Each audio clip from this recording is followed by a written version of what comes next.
السلام علیکم ورحمۃ اللہ وبرکاتہ نحمده ونصلي ونسلم على رسوله الكريم اما بعد فاعوذ باللہ من الشیطان الرجیم بسم اللہ الرحمن الرحیم۔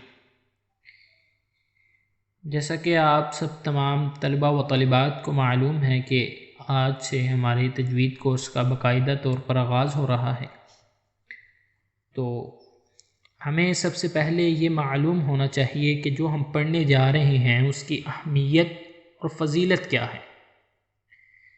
تو تجوید کی اہمیت جو قرآن مجید سے ہمیں معلوم ہوتی ہے وہ یہ ہے کہ اللہ تعالیٰ نے قرآن مجید میں فرمایا وَرَتِّلِ الْقُرْآنَ تَرْتِيلًا، اور قرآن مجید کو خوب ٹھہر ٹھہر کر ترتیل کے ساتھ پڑھیں۔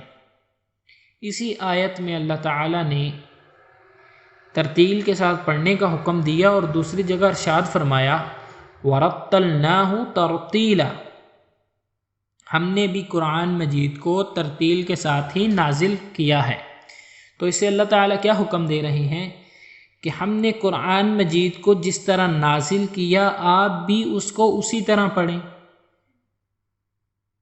اسی طرح ان آیات میں اللہ تعالیٰ نے آپ صلی اللہ علیہ وآلہ وسلم کو قرآن مجید کو جلدی جلدی پڑھنے سے منع فرمایا ہے۔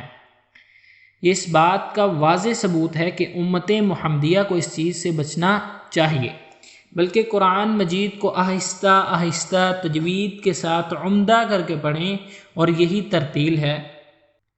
تو اسی طرح حدیث سے جو ہمیں اس علم کی اہمیت ملتی ہے اس میں سے ایک حدیث سیدنا عبداللہ بن مسعود رضی اللہ عنہ بیان کرتے ہیں کہ رسول صلی اللہ علیہ وآلہ وسلم نے فرمایا ان اللہ یأمرکم ان یقرأ کل رجل منکم کما علم، اللہ تعالیٰ تمہیں حکم دیتا ہے کہ تم میں سے ہر ایک ایسے پڑھے جیسے اسے پڑھایا گیا ہے، یعنی کہ قرآن کو اس طرح پڑھے جس طرح اس کو نازل کیا گیا ہے۔ اور تجوید کی اہمیت اگر ہم آئمہ اور قراء حضرات کے اقوال سے دیکھیں تو امام جزری رحمہ اللہ فرماتے ہیں اس بات میں کوئی شک نہیں کہ جس طرح امت اسلامیہ کے لیے قرآن مجید کے معنی و مفاہیم کو جاننا اور حدود کا قائم کرنا ضروری ہے، اسی طرح قرآن مجید کے الفاظ کی تصحیح اور حروف کو ان کی صفات کی ادائیگی کے ساتھ ادا کرنا بھی ضروری ہے۔ تو آگے ہم پڑھتے ہیں کہ یہ تھی علم التجوید کی اہمیت۔ تو آگے ہیں مبادیات تجوید، یعنی کہ تجوید کے بارے میں کہ تجوید کا جو معنی مفہوم ہے وہ کیا ہے، اس کا موضوع کیا ہے، اس کی فضیلت کیا ہے اور اس کے ارکان کیا ہیں۔ تو مبادیات تجوید انہی چیزوں کا نام ہے۔ تو سب سے پہلے آتا ہے کہ تجوید کا لغوی معنی کیا ہے۔ تو تجوید کا لغوی معنی ہے عمدہ کرنا، اچھا کرنا، اور اصطلاحی معنی ہے قرآنی حروف کو ان کے مخارج اور جمیعی صفات کے ساتھ ادا کرنا۔ یعنی کہ جو قرآنی حروف کون سے ہیں؟ حروف تہجی، الف سے لے کر یا تک کے جو 29 حروف ہیں ان کو حروف ہجا بھی کہتے ہیں، مفردات بھی کہتے ہیں اور قرآنی حروف بھی کہتے ہیں۔ ان کو ان کے مخارج یعنی کہ جس طرح الف نے ادا ہونا ہے اس کو اسی طرح ادا کرنا، الف کی جو صفات ہیں یعنی کہ وہ سخت ہے، نرم ہے، موٹا ہے، باریک ہے، کس طرح ہے اس طرح ادا کرنا، یہ تجوید کہلاتا ہے۔ اور اس کا موضوع بھی، تجوید کا جو موضوع ہے وہ بھی حروف تہجی ہیں، یعنی الف سے لے کر یا تک کے جو 29 حروف ہیں وہ اس کا موضوع ہے۔ علم التجوید، علم التجوید انہی 29 حروف کے اوپر گھومتا ہے۔ آگے جو اس کی فضیلت ہے وہ یہ ہے کہ یہ علم تمام علوم سے افضل ہے کیونکہ اس کا تعلق سیدھا کلام اللہ سے ہے، یعنی اللہ رب العزت کی عظیم ہدایت والی کتاب کے ساتھ اس کا تعلق ہے، اس لیے اس علوم کی فضیلت بہت زیادہ ہے۔ تو یہ تھے مبادیات تجوید، اور اس میں آخری چیز تھی ارکان تجوید۔ جس طرح اسلام کے ارکان ہیں اسی طرح یعنی رکن جو ہوتے ہیں اسی طرح اس کے بھی ہیں رکن ارکان تجوید۔ وہ ہیں مخارج حروف کی پہچان نمبر 1 پر، مخارج حروف کی پہچان، مخارج حروف کی پہچان جس طرح میں نے آپ کو پہلے بتایا کہ الف کس طرح ادا ہوگا، با کس طرح ادا ہوگا، تا کس طرح ادا ہوگا، شین کس طرح ادا ہوگا، ہا کس طرح ادا ہوگا، یہ مختلف ہیں۔ تو ان کو دیکھنا، ان کے مخرج کو سمجھنا جو ہے وہ اس کا رکن اول ہے، تجوید کا رکن اول مخارج حروف کی پہچان۔ نمبر 2 پر صفات حروف کی پہچان، یعنی کون سا حرف موٹا ہے، کون سا حرف باریک ہے، کون سا حرف نرم ہے، کون سا حرف سخت ہے، اس کو پہچاننا صفات ہے۔ جس طرح صفت ہوتی ہے، صفت کی جمع ہے صفات، تو حروف کی جو صفات کو پہچاننا یہ اس کا رکن ثانی یعنی دوسرا رکن ہے، صفات حروف کی پہچان۔ تیسرا رکن تجوید کے تمام قواعد کی پہچان۔ قواعد سے مراد کیا ہے کہ ادھر مد کس طرح ہوگی، ادھر وقف کس طرح ہوگا، کون سا وقف ہوگا اور کب ہوگا، یہ تمام جو ہیں یہ تجوید کے قواعد کہلاتے ہیں، تو ان کی پہچان۔ نمبر 4 پر زبان کو حروف کی صحیح ادائیگی کا عادی بنانا، کہ یعنی یہ جو مخارج حروف بھی سیکھ لیے، صفات حروف بھی سیکھ لیے، تجوید کے تمام قواعد بھی سیکھ لیے، تو آخری چیز بچتی ہے کہ زبان کو حروف کی صحیح ادائیگی کا عادی بنانا، اور ادائیگی میں مکمل مہارت کسی تجربہ کار استاد سے روبرو سیکھنے کے بغیر ممکن نہیں۔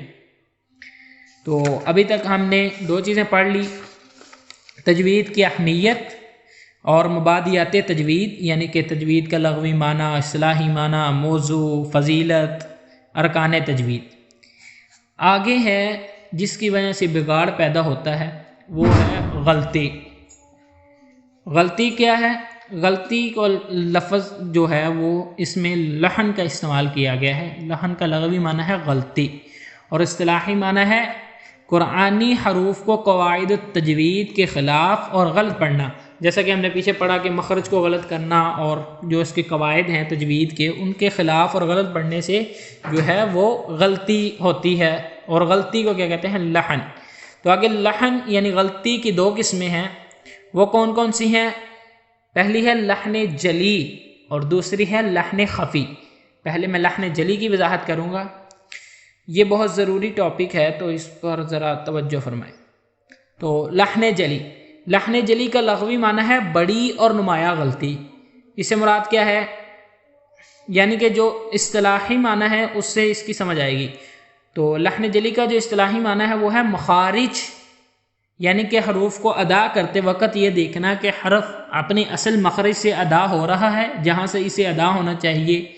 صفات کہ یعنی یہ حرف موٹا ہی ہے یا باریک ہے، حرکات و سکنات کے اس پر زبر ہی ہے جو میں زبر پڑھ رہا ہوں، یا زیر ہے یا پیش ہے، اس میں غلطی ہو جائے یا اس کا مخرج غلط ہو جائے، اس کی صفات غلط ہو جائیں، اس کی حرکات و سکنات میں غلطی کرنا، یہ لحن جلی کہلاتا ہے، بڑی اور نمایاں غلطی۔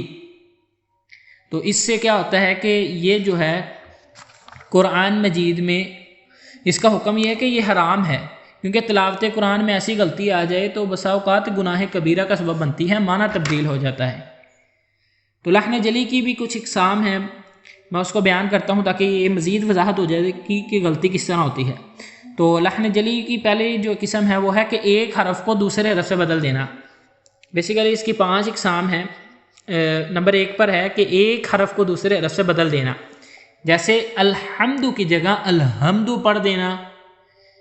نمبر 2 کسی حرف کو بڑھا دینا، یعنی کہ اس کی اصل مقدار تھوڑی ہے اس کو زیادہ لمبا کر دینا، جیسے نعبدو کو نعبدو کر دینا، اس کو لمبا کر دیا، معنی خراب۔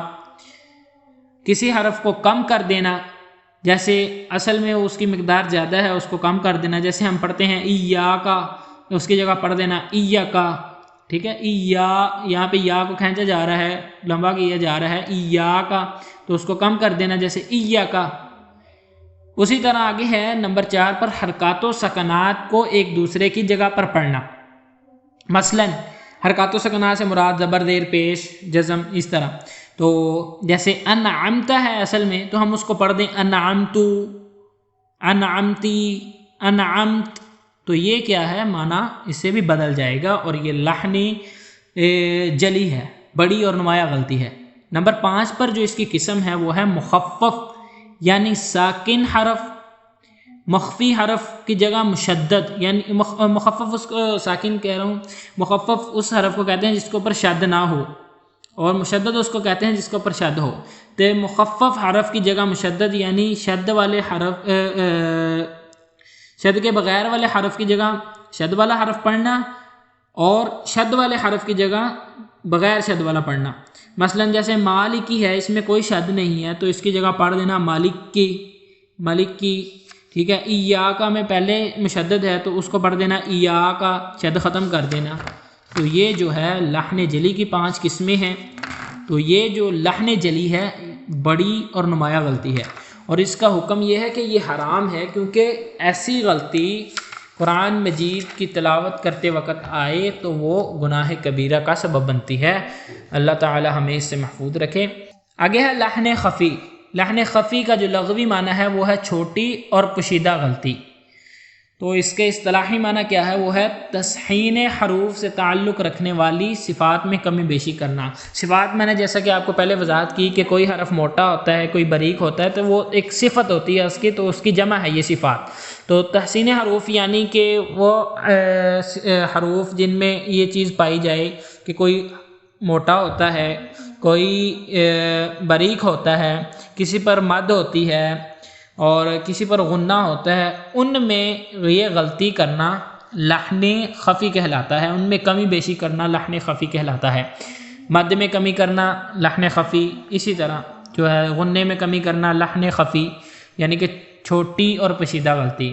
اس غلطی کا حکم تو مکروہ ہے، لیکن اس سے بچنا بہت ضروری ہے، کیونکہ تلاوت قرآن کی عبادت جو ہے اس کو کامل صحت، اچھی اور عمدہ صحت کے ساتھ بجا لایا جا سکے، تاکہ جتنا اس سے بچا جائے گا اتنی اچھی ہم تلاوت قرآن کر سکیں گے۔ تو آج کا ہمارا جو لیسن تھا یا کلاس تھی وہ ادھر ہی ختم ہوگی انشاءاللہ۔ تو کل ہم اسی سے آگے شروع کریں گے، تو آپ لوگ اس کی اچھی طرح تیاری کیجئے گا۔ تو وآخر الدعوانا ان الحمد للہ رب العالمین۔